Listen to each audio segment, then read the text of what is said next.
आप में से अक्सर लोग ये जानकर हैरान होंगे कि बाहर के मुल्कों में जो पीएचडी हो रही होती है या मास्टर डिग्री का प्रोग्राम हो रहा होता है, उसके अंदर इंटरनेशनल स्टूडेंट्स होते हैं वो ज़्यादा होते हैं, जबकि वहाँ के जो लोकल स्टूडेंट्स हैं उनकी तादाद कम होती है।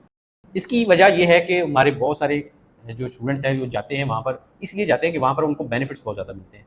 मतलब उनको यहाँ पर रहने का खर्चा, खाने पीने का खर्चा, इसके अलावा जो है स्टिपेंड मिलेगा, प्लस उनको वहाँ पर बहुत सारे बेनिफिट्स मिलेंगे, जो है ना उनकी फीस वगैरह ईच एंड एवरीथिंग उसके अंदर कवर होगी। तो इसलिए जो स्टूडेंट्स हैं वो प्रेफर करते हैं कि किसी ऐसे इंटरनेशनल कंट्रीज़ के अंदर जाकर पीएचडी करें या मास्टर करें, जहाँ पर उनको सारा बेनिफिट मिले।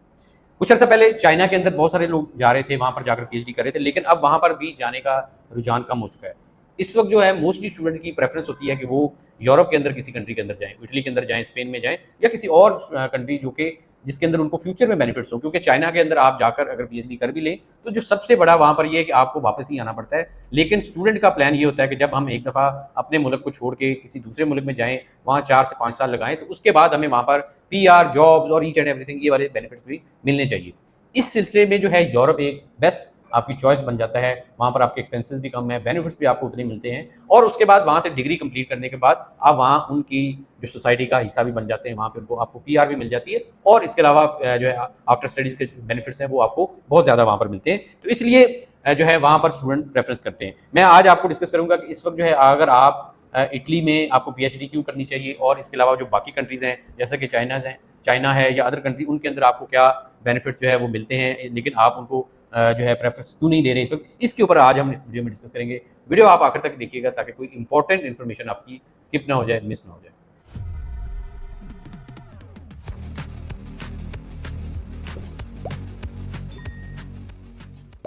अस्सलाम वालेकुम दोस्तों, मैं हूं तनवीर अब्बास और आप देख रहे हैं मेरा यूट्यूब चैनल WSL कंसल्टेंट। आज का जो हमारा टॉपिक है वो है PhD in Italy, why in Italy and not in China and other countries. आपने इटली में क्यों करनी है और इसका आपको क्या बेनिफिट है, इसके ऊपर हम आज डिटेल से बात करेंगे। वीडियो में मजीद आगे बढ़ने से पहले अगर आपने हमारा चैनल सब्सक्राइब नहीं किया तो वो भी कर लें ताकि आने वाले दिनों में जो भी वीडियोस आएंगी वो आपको टाइम से मिलती रहे। और अगर आप इंटरेस्टेड हैं, अप्लाई करना चाहते हैं, इन्फॉर्मेशन लेना चाहते हैं, तो आप हमारे साथ रब्ता कर सकते हैं। तो स्टार्ट करते हैं। सबसे पहले बात कर लेते हैं कि जी PhD in China, Europe, English and English speaking countries, इनके अंदर बेनिफिट्स क्या हैं, ड्रॉबैक्स क्या हैं और आपको क्यों यूरोप जो है वो ज़्यादा सूट करेगा। देखिए, अगर आप चाइना में जाकर पीएचडी करने जाते हैं या आप जो है मास्टर्स करने जाते हैं, तो हो सकता है वहाँ पर आपको फुली फंडेड मिले, मतलब आपको कोई भी फीस जो है वो पे ना करनी पड़े। लेकिन वहाँ पर जो प्रॉब्लम है कि आपको लैंग्वेज बैरियर बहुत ज़्यादा है। आपको पहले चाइनीज़ लैंग्वेज सीखनी होगी। हम क्योंकि उर्दू स्पीकिंग है और इंग्लिश सीखते हैं अपनी, मतलब जो है बचपन से ही, तो इंग्लिश स्पीकिंग, इंग्लिश हमारे लिए पढ़ना, बोलना, लिखना ये हमारे लिए ज़्यादा प्रॉब्लम नहीं है। लेकिन हमें चाइनीज़ को सीखने के लिए बहुत टाइम चाहिए होता है। तो एक तो ये प्रॉब्लम है कि आपको लैंग्वेज बैरियर जो है वो चाइना के अंदर फेस करना पड़ेगा। दूसरा जो सबसे बड़ा ड्रॉबैक आ जाता है स्टूडेंट्स के लिए कि वो चाइना चले जाते हैं, वहाँ से पढ़ भी लेते हैं, लेकिन पढ़ने के बाद क्या? पढ़ने के बाद अगर उन्होंने वहाँ पर सेटल नहीं हो सकते, उस सोसाइटी का हिस्सा नहीं बन सकते, वहाँ पर पीआर नहीं ले सकते, वहाँ पर अपना फ्यूचर जो है वो उसमें कोई उनके लिए कोई अपॉर्चुनिटीज़ नहीं है, तो देन उनके लिए एक बड़ा मुश्किल हो जाता है कि उनको फिर या तो वापस आएँ या किसी और कंट्री के अंदर मूव करें। हमारे पास बहुत सारे ऐसे स्टूडेंट्स जो चाइना में पढ़ रहे हैं, उनकी वो हमसे रब्ता करते हैं कि जी आप हमारा इटली की किसी यूनिवर्सिटी के अंदर या स्पेन की यूनिवर्सिटी या फ्रांस की किसी यूनिवर्सिटी के अंदर एडमिशन करवा दें। तो उनके पीछे एक हमारी उनसे बातचीत होती है, तो हमें यही लगता है कि वहाँ पर उनकी फ्यूचर के अंदर सेटलमेंट नहीं है, जिसकी वजह से देन वो एक दफ़ा तो वहाँ पर चले गए, लेकिन उसके बाद फिर वो ट्राई कर रहे होते हैं कि यहाँ से आके हम जो है किसी और कंट्री के अंदर चले जाएँ। वापस पाकिस्तान के अंदर भी उनके लिए मुश्किल होती है सेटल होना, और जो है चाइना के अंदर भी मुश्किल है, तो इसलिए उनको ये बड़ा प्रॉब्लम जो है फेस करना पड़ता है। तो एक तो ये है कि चाइना के अंदर आपको ये वाला प्रॉब्लम आएगा। अगर आपने सिर्फ वहाँ से पढ़ना है, डिग्री लेनी है, देन इट्स ओके। अगर आप चाह रहे हैं कि जी मैंने आगे फ्यूचर सेटलमेंट भी करनी है, तो देन आपके लिए ये प्रॉब्लम होगा और आपको ये वाली सेटलमेंट की ऑप्शन चाइना के अंदर जो है वो नहीं मिलेगी। यूरोप जो है इस मामले में जो है बेस्ट ऑप्शन है। यहाँ पर आपको सेल्फ फंडेड भी मिल जाता है मास्टर डिग्री, पीएचडी, या आपको अगर स्कॉलरशिप मिल जाए तो फुली फंडेड आपको जो है वो भी मिल जाती है कि आपको स्पॉन्सरशिप भी मिल जाती है। प्लस आपको यहाँ पर लैंग्वेज बैरियर नहीं होता, आपको इंग्लिश जो है उसी के अंदर आपने सब्जेक्ट्स पढ़ने जो कि आप ऑलरेडी अपने बचपन से पढ़ रहे हैं, और यहाँ पर आपको पीआर का भी कोई इशू नहीं है। आप डिग्री कंप्लीट करें, डिग्री कंप्लीट करने के बाद आपको जो है पोस्ट स्टडी वर्क के ऑप्शन मिलते हैं। उसके बाद आप 5 से 7 साल के बाद आपको वहाँ पर पीआर की और सेटलमेंट की ऑप्शन भी मिल जाती है। दूसरा ये है कि यूरोप कोई एक कंट्री नहीं है, इसके अंदर 28 से ज़्यादा कंट्रीज़ हैं, शेंजन कंट्रीज़ हैं। आप अगर इटली में पढ़ें, आपको जॉब अगर इटली में नहीं मिल रही तो हो सकता है आपको जर्मनी में मिल जाए, हो सकता है आपको फ्रांस में मिल जाए, हो सकता है आपको ऑस्ट्रिया में मिल जाए, किसी भी और यूरोपियन कंट्री के अंदर आपको जॉब मिल जाती है। तो मल्टीपल अपॉर्चुनिटीज आपको यूरोप के अंदर मिलती हैं। तो इसलिए यूरोप जो है आपको एक दफ़ा जाके उसके बाद वहाँ पर आपको कोई प्रॉब्लम नहीं है पीआर का, लैंग्वेज का और फर्दर सेटलमेंट का। तो इसलिए यूरोप आपके लिए अच्छा ऑप्शन जो है वो हो सकता है। अब आते हैं जी कि इंग्लिश स्पीकिंग के अंदर क्या आपको बेनिफिट्स हैं और क्या उसके ड्रॉबैक हैं। देखिए, इंग्लिश स्पीकिंग के अंदर आपको जो अपॉर्चुनिटी मिलती है वो सेल्फ फंडेड भी मिलती है और फुली फंडेड भी मिलती है, मतलब आपको स्पॉन्सरशिप भी मिल सकती है।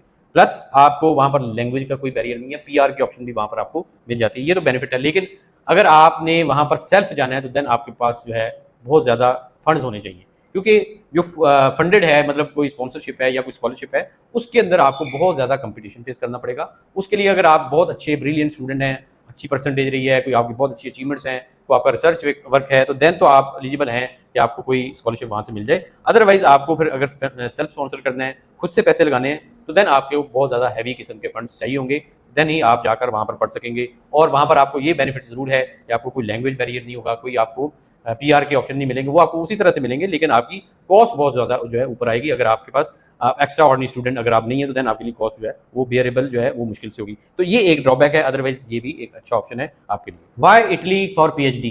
पीएचडी के लिए आपको इटली क्यों जाना चाहिए? इसके इतने सारे बेनिफिट्स हैं, मैं आपको बता देता हूँ कि आपको स्कॉलरशिप मिलता है, फुली फंडेड हो सकता है, पार्शली फंडेड हो सकता है, सेंट्रलाइज इनका सिस्टम है। जब एक यूनिवर्सिटी जो है वो अनाउंसमेंट करती है एडमिशन के लिए, पीएचडी के लिए, अगर उसके अंदर 10 उसके प्रोग्राम्स हैं तो 10 की एक दफ़ा ही स्टार्ट हो जाता है।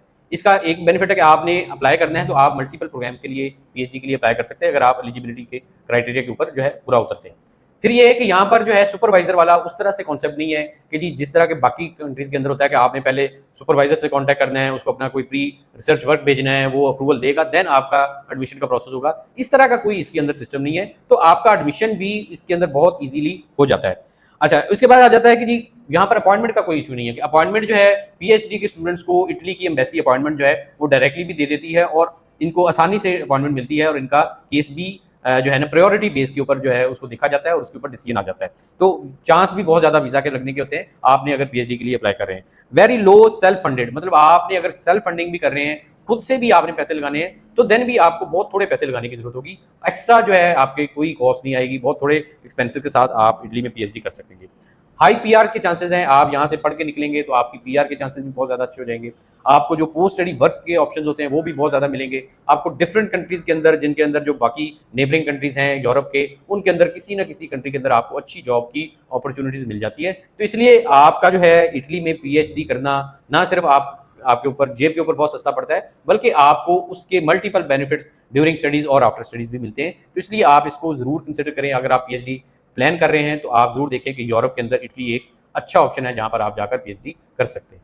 अब आते हैं जी नेक्स्ट पॉइंट है, why not China and English speaking country.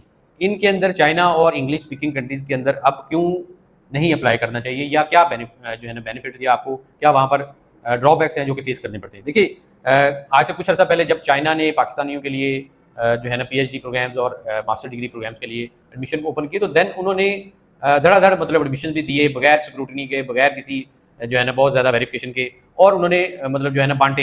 एक तो ये है कि वहाँ पर जाकर स्टूडेंट्स को वो नहीं मिला जो कि वो चाह रहे थे, और दूसरा ये है कि वहाँ पर फ्यूचर में मतलब पोस्ट स्टडी वर्क की ऑप्शन या पोस्ट स्टडी सेटलमेंट की ऑप्शन जो है, ये सबसे बड़ा एक ड्रॉबैक है कि आपको एक दफ़ा डिग्री वहाँ से कंप्लीट करनी है तो देन पाकिस्तान ही वापस आना है, आपने वहाँ पर आपके लिए कोई फ्यूचर जो है सेटलमेंट नहीं है। तो और जो स्टूडेंट है उनकी कोशिश वहाँ पर जाकर यही होती है कि यहाँ से चाइना में होते हुए अपनी ड्यूरिंग स्टडी हम यूएसए अप्लाई कर लें, कनाडा अप्लाई कर लें, यूके अप्लाई कर लें, यूरोप के अंदर अप्लाई कर ले। तो इसलिए वो उनको आइडिया हो जाता है कि हमने 2-3 साल के बाद डिग्री कंप्लीट होगी तो हमें वापस ही जाना पड़ेगा, इसलिए हम ये है कि यहाँ से कहीं और ही इस दौरान मूव कर जाते हैं। तो एक ये बड़ा जो है ना बड़ा ड्रॉबैक है, जिसकी वजह से स्टूडेंट्स को लगा है कि जी अब वहाँ पर जाकर उस तरह से हमारी सेटलमेंट नहीं है जिस तरह के यूरोप के अंदर जाकर होती है। तो इसलिए उन्होंने सोचा कि हम यूरोप के अंदर ही क्यों ना अप्लाई करें, यूरोप को डायरेक्ट क्यों ना टारगेट करें, जाए इसके कि वाया चाइना जाएं, वहाँ पर 2 साल लगाएं और देन आगे की तरफ सोचें, तो हम क्यों ना डायरेक्ट जो है वो यूरोप को ही टारगेट करें। तो एक तो ये रीज़न है कि अब वहाँ का स्कोप थोड़ा सा कम हो गया है और वहाँ पे अब स्क्रूटनी भी ज़्यादा हो गई है, स्टूडेंट को एडमिशन भी कम ज़रा मिल रहे हैं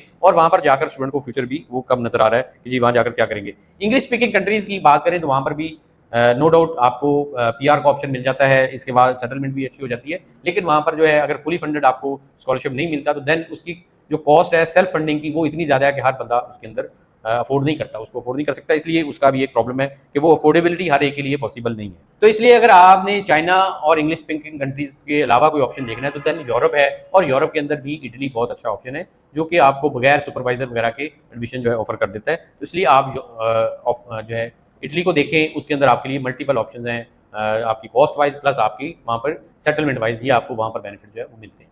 अब आते हैं कि जी इटली में अगर आपने पीएचडी करना है तो उसकी रिक्वायरमेंट्स क्या हैं। देखिए उसकी जो मिनिमम रिक्वायरमेंट है एजुकेशन वाइज वो है आपकी 18 ईयर एजुकेशन आपकी होनी चाहिए, देन आप इटली के अंदर अप्लाई कर सकते हैं।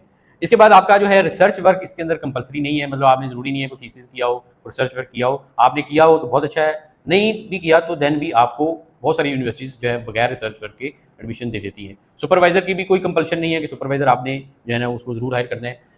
ये सारी इसकी जो है ना बेसिक रिक्वायरमेंट्स है। इसके ऊपर डिटेल रिक्वायरमेंट्स के ऊपर हम ऑलरेडी एक वीडियो बना चुके हैं, वो मैं लिंक जो है आपको शेयर कर देता हूँ, वो आप देख लें। उसके अंदर हमने डिटेल से इसकी रिक्वायरमेंट्स के ऊपर बात की है कि कौन कौन सी आपको रिक्वायर्ड चीज़ें हैं जो कि इटली में एडमिशन के लिए आपको पीएचडी में एडमिशन के लिए रिक्वायर्ड होगी। तो वो आप देख के उसके मुताबिक आप जो है अपना डिसीजन कर सकते हैं। बाकी अगर आपको अपनी असेसमेंट करवानी है तो असेसमेंट के लिए भी हमसे रब्ता कर लें। आपकी असेसमेंट जो है ना पीएचडी के वाइज हम कर देंगे कि जी क्या आपको एडमिशन मिल सकता है या नहीं मिल सकता, वो अकॉर्डिंगली आपकी प्रोफाइल के मुताबिक हम आपको डिसीजन कर देंगे। अब आ जाते हैं कि जी कब तक आप अप्लाई कर सकते हैं। आप इसके जो इस वक्त जो इनटेक चल रही है 2026 इनटेक, उसके एडमिशन अभी ओपन है, आपके पास टाइम शॉर्ट है, आने वाले दिनों में जल्द ही 1-2 महीने के अंदर इसके एडमिशन फिर क्लोज हो जाएंगे और ये इनटेक जो है वो आहिस्ता आहिस्ता अपने कंप्लीशन की तरफ चली जाएगी। तो अगर आप भी चाहते हैं कि इस इनटेक में अप्लाई करना तो रब्ता करके असेसमेंट करवाएं, उसके बाद अपनी डॉक्यूमेंट्स के बारे में जानें और उसके बाद अपना वीज़ा का प्रोसेस जो है वो कर लें। सबसे अच्छी बात ये है कि इसके अंदर आपको प्रायोरिटी के ऊपर अपॉइंटमेंट जो है वो एम्बेसीज दे देती है, तो आप उसका भी बेनिफिट ले सकते हैं। तो इसलिए देर अभी नहीं हुई, अप्लाई करें, अप्लाई करने के बाद अपना एक्सेप्टेंस सिक्योर करें और उसके बाद वीज़ा के लिए आप जब जाएंगे तो आपको अपॉइंटमेंट प्रायोरिटी पे मिल जाएगी और आपका वीज़ा का डिसीजन जो आ जाएगा। तो इसलिए रब्ता करके अपना प्रोसेस जो है वो जल्द से जल्द है स्टार्ट करें। उम्मीद करता हूँ आपको वीडियो पसंद आई होगी। पसंद आई इसको लाइक और शेयर कीजिएगा। अगर आपका कोई क्वेश्चन है तो वो भी आप कमेंट्स में पूछ सकते हैं। इसके साथ ही इजाज़त चाहता हूँ। अल्लाह हाफ़िज़।